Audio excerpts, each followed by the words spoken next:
Early on Sunday morning of Mahalaya, a Banda Dan was given at the Lakhi Narayan Bari Pond in the memory of deceased elders.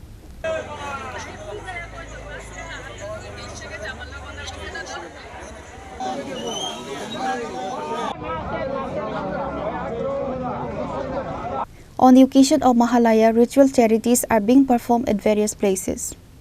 মহালয়ার পূর্ণ প্রভাতে আজকের এই রবিবারে 21শে September এখানে লক্ষ্মীনারায়ণ মন্দিরে তিল তর্পণ করা হয়েছে।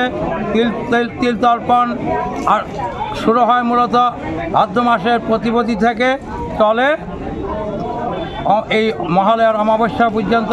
এই 15 দিন ব্যাপী এটাকে বলা হয় পিতৃপক্ষ, প্রেতপক্ষ বা অপরপক্ষ।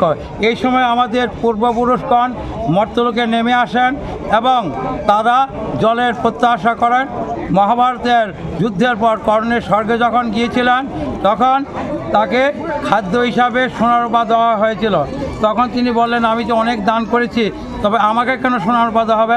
তখন বলেন, না, তুমি কোনো পূর্বপুরুষের উদ্দেশ্যে জল বা ভোজ্য দান করো নাই।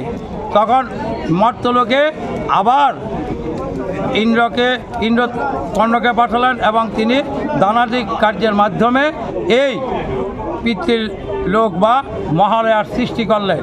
এই মহালয়ার পূর্ণ প্রভাতে মহালয়া আমরা সবাই তর্পণ করি, পূর্বপুরুষকে সন্তুষ্ট করি।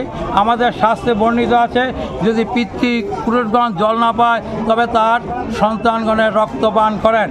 আজকের সকালে খুবই সুন্দর পরিবেশ, এখানে প্রতিবারই তর্পণ করি, সবাইকে দেখে খুবই ভালো লাগছে এবং সবাই মিলে যে এই তর্পণের জন্য আসলো এখানে, এটার জন্য খুবই ভালো লাগছে। মায়ের কাছে কি প্রার্থনা করেছে? মায়ের কাছে আমাদের পূর্বপুরুষের আত্মার Reported by Pranav from Agartala, Chinikhara.